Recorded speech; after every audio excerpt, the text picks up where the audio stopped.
दोस्तों, आज हम बात करने जा रहे हैं टैक्स की। टैक्स का इस्तेमाल सबसे पहले कहाँ होना चाहिए और ये क्यों देना चाहिए। एक बार कुमार विश्वास ने कहा था कि इतना टैक्स देने के बावजूद मुझे खुद की सिक्योरिटी रखनी पड़ती है और जिन सरकारी अस्पतालों में मेरा टैक्स का पैसा जाता है वहाँ मैं जाने के काबिल ही नहीं, यानी मेरा टैक्स का पैसा मेरे किसी काम नहीं आया। तो मैं उनको ये समझा दूं कि आप जो कमा रहे हो वो भी इस देश के बदौलत कमा रहे हो और इसलिए आपको टैक्स देना बनता है। सोचो, अगर कुमार विश्वास पाकिस्तान के नागरिक होते तो क्या उनके प्राइवेट गार्ड उनकी सुरक्षा कर पाते? क्या वहाँ के प्राइवेट हॉस्पिटल भी इतने लायक हैं कि आप वहाँ पर अपना इलाज कराते? एक बार खान सर ने भी कहा था कि सरकार टैक्स ज़्यादा लेती है, पर सोचो कि वही खान सर जो खखार को 4th स्टेज बताते हैं मैटर की, वो इतना फेमस हैं और इतना कमा रहे हैं, जबकि पाकिस्तान का इम्तियाज़ इनसे ज़्यादा जानता है फिर भी इतना ज़्यादा नहीं कमाता। ये अंतर है भारत के नागरिक होने का। सोचो, अगर वो रवांडा जैसी किसी कंट्री में होता तो क्या तब भी वो इतने पैसे कमाते? इसी तरह शाहरुख खान अगर सोमालिया में होते तो क्या तब भी इतने अच्छे एक्टर होते? अगर मुकेश अंबानी हैती में होते क्या तब भी इतने बड़े बिजनेसमैन होते? या कपिल शर्मा किसी कट्टर इस्लामिक कंट्री में होते क्या तब भी इतने पैसे कमा रहे होते? जाहिर सी बात है, आपने देश से पैसा कमाया है तो उसको देश के लिए थोड़ा सा लौटानी भी चाहिए। अब लोग कहते हैं कि हम टैक्स देने में कोई समस्या नहीं, और टैक्स का सही इस्तेमाल नहीं होता। आप केवल ये देखिए कि क्या उसको सुरक्षा के काम में लिया जा रहा है या नहीं। हम देखते हैं कि हमारी आर्मी स्ट्रांग हो रही है, यानी सही जा रहा है। दूसरा, क्या उसको दान में इस्तेमाल हो रहा है या नहीं। देखा जाता है कि हाँ, हो रहा है, पर कुछ लोग इसका विरोध भी करते हैं। फ्री बीज के नाम पे कहते हैं कि अगर फ्री बीज दी जाएंगी तो देश का हालत बेकार हो जाएगी। मैं इसके बारे में भी बात करूँगा। तीसरा, विकास।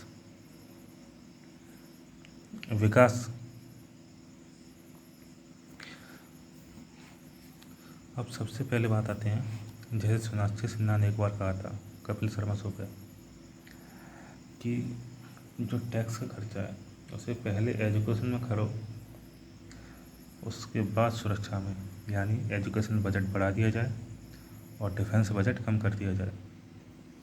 पर सोचो, अगर एजुकेशन बजट बढ़ा के डिफेंस बजट कम कर दिया जाए और फिर हमारे देश की सेनाएं या रॉ कमज़ोर पड़ जाएं तो सबसे पहला हमला एजुकेशन पर ही होगा। आपको नालंदा का उदाहरण नहीं भूलना चाहिए, और इसीलिए सुरक्षा पहले ज़रूरी है। अच्छा, हम ये डिसाइड कैसे करें कि कौन सी चीज़ पहले ज़रूरी है, कौन सी बाद में।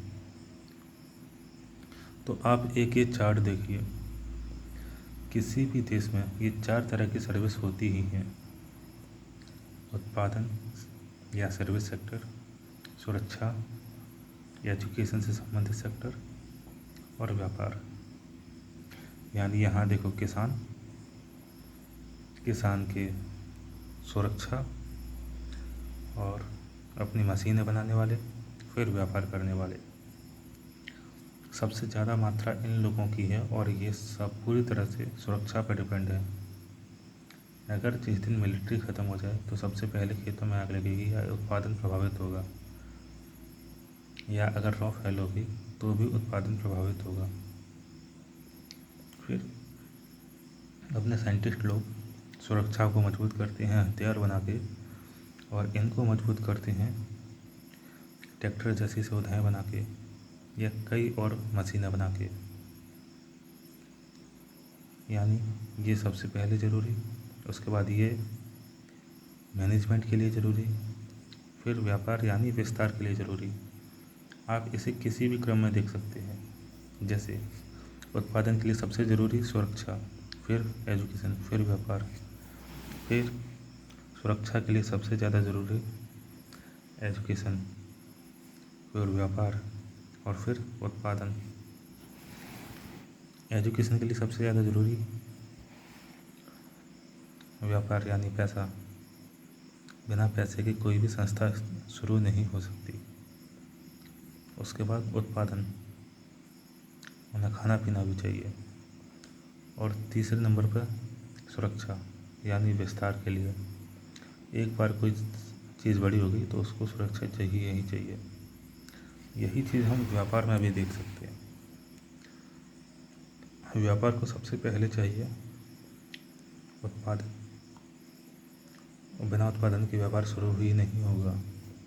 उसके बाद उसे चाहिए सुरक्षा, और तीसरे नंबर पर एजुकेशन। अब ज़्यादातर आबादी इस सेक्टर में होती है, तो सबसे पहले हम सुरक्षा पर फोकस करते हैं। जब सुरक्षा हमें लगता है कि ठीक ठाक हो गई है, तब सुरक्षा के अनुसार एजुकेशन यानी संस्थाएं, DRDO, इसरो वगैरह, और व्यापार पर फोकस करते हैं। और चारों चीज़ें एक दूसरे से जुड़ी हैं। चारों एक दूसरे को ऊपर अंकुश न लगाएं, केवल अपनी बातें देखें। इसीलिए हमें बीच में सरकार को बैठाना पड़ता है।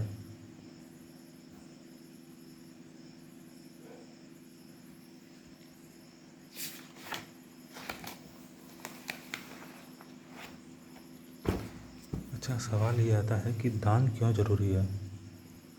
इसका सबसे बड़ा आंसर है no qualities can rule for ever. लेख से हट के बात लग रही है, मैं समझाता हूँ। लगभग 2,500 से 2,000 साल पहले तक किस कला का बोलबाला था। सबको पता है, गणितज्ञ और अर्थशास्त्री। इन दो कलाओं का बहुत ज़्यादा बोलबाला था। फिर 1500 से 1000 साल पहले तक देखें तो शिल्पी लोगों का बहुत दबदबा था। ये सबसे ज़्यादा अमीर होते थे। फिर 1000 से 500 साल पहले देखें तो कवि, लोहार और योद्धा, इन लोगों का बहुत बोलबाला था। ये लोग पैसे वाले होते थे। फिर 500 से 100 साल पहले तक देखें तो खोजकर्ता, व्यापारी और वैज्ञानिक, इनका बोलबाला ज़्यादा था, खासकर यूरोप में। आजकल देखें तो एक्टर्स, व्यापारी, डांसर, रैपर, इन सब चीज़ों का बोलबाला है, जिन्हें कोई 100 साल पहले जानता तक नहीं था। ये 100 साल पहले तक इन लोगों के दान पर चलते थे। सबसे पहले गणितज्ञ और अर्थशास्त्री लोगों ने मंदिरों में दान किया होगा, जिनके दम पे इन सब ने खाना खाया होगा। फिर जब इनका टाइम आया, इन्होंने दान किया होगा, तब इसने इसने इसने इसने इन सब कलाओं ने खाना खाया होगा। जब इनका टाइम आया, तब इनके दम पे बाकियों ने खाना खाया। लेकिन आज जब इनका टाइम आया है, तो ये पीछे हट रहे हैं। और इनका टाइम भी ऐसा नहीं है कि हमेशा रहेगा। इन लोगों का टाइम भी कभी ना कभी जाएगा, और किसी दूसरी कला का टाइम आएगा। उस समय अगर वो कला जिंदा होगी अपने देश में, तभी वो आपकी मदद कर पाएगी। तो इसीलिए इन लोगों को भंडारों में दान करना बहुत ज़रूरी है, ताकि अगली कला जिंदा बनी रहे और उनके दम पर आप खा सको।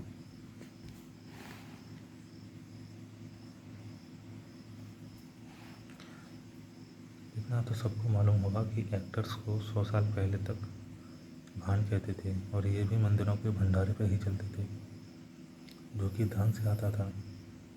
आज तुमको वो प्रक्रिया लौटानी चाहिए और पीछे के उपकारों को भूल कर भी देखा जाए तो भी आपको मंदिरों में दान करना चाहिए, ताकि आगे आने वाली पीढ़ी या काबिलियत जी सके और जब उसका समय आए तो वो दान करने के सक्षम हो।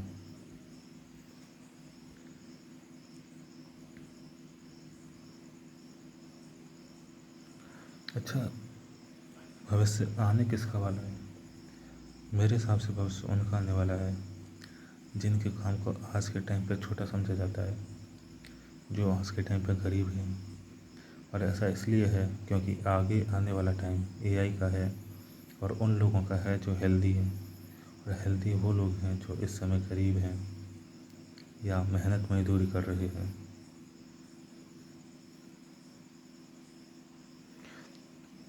सबसे आखिरी में आता है विकास। क्या सरकार विकास के ऊपर खर्चा कर रही है? ये इन तीनों में तीसरे नंबर पर आता है, लेकिन सबसे ज़्यादा इम्पोर्टेंट है और इसका इम्पोर्टेंस समझाने की मुझे नहीं लगता कि आपको ज़रूरत है। धन्यवाद।